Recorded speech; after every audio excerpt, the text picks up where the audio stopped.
दोस्तों मारी कुच्चूनी मौज चैनल में आपનું સ્વાગત છે। આજે વિડિયોમાં આપણે વાત કરવા જઈ રહ્યા છીએ કે રાકેશભાઈને અડધી રાતે હોસ્પિટલે જવું પડ્યું। અચાનક તેમની તબિયતને શું થયું જોયું તો ખરા કે દવાખાનામાં બીજું કોઈ નહોતું ને ઘરે આજે મહેમાનો આવ્યા લોકાચાર જવા માટે।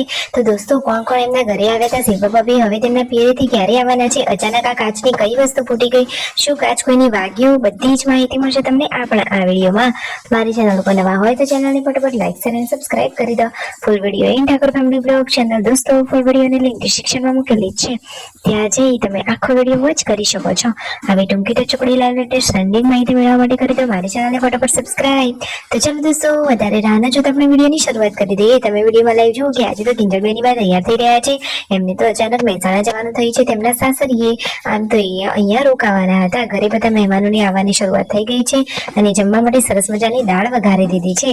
તો દાળ ભાત શાક અને રોટલી અને સાથે મસ્ત મજાની ઠંડી છાશ। અહીંયા જુઓ, અહીંયા પાર્વતી ભાભી તો છોટુ બેબીને રમાડી રહ્યા છે અને છોટુ બેબી ક્યુટ ક્યુટ લાગી રહી છે, કેવું ટગર ટગર જોઈ રહ્યું છે, હંમેશા તે આમ જ ખુશ રહે। અને દોસ્તો પછી અચાનક વરસાદ પણ ચાલુ થઈ ગયો હતો, તો બધા જ ખાટલા અંદરના ભાગમાં લાવી દીધા હતા અને છોટુ બેબીને તેમના મમ્મી રમાડી રહ્યા છે।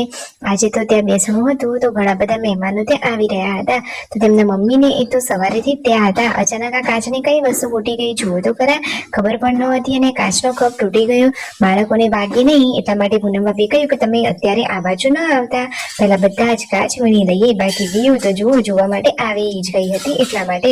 અચાનક રાકેશભાઈને આ શું થયું, તેમની તબિયતને અચાનક શું થયું, એમને તો પેટમાં અહીંયા સાઈડમાં દુખાતું હતું, તો ઘરેલું ઈલાજ તેઓ કરી રહ્યા છે, લીંબુ કાપીને લીંબુનો રસ પી રહ્યા છે, શું તેનાથી એમને મટી જશે, મટી જાય તો સારું। તેમને થોડીક વાર રાહ જોઈ પરંતુ એમને ના મટે, જુઓ તો ખરા એ તો ઘરમાં જ આમથી આમ આરોટવા લાગ્યા।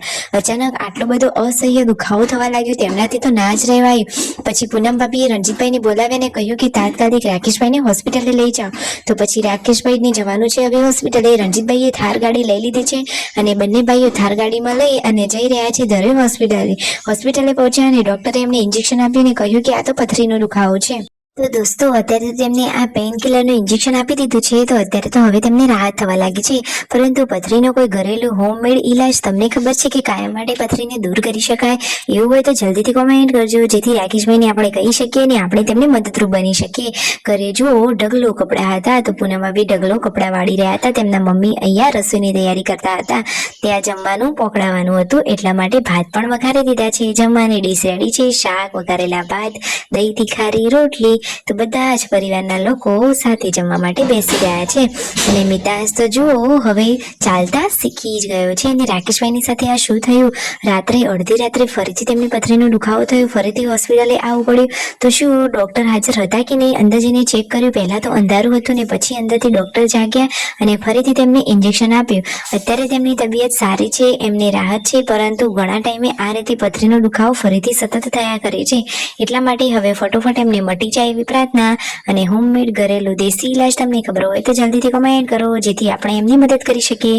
વાત સાચી લાગી હોય તો કરો ચેનલને સબસ્ક્રાઇબ।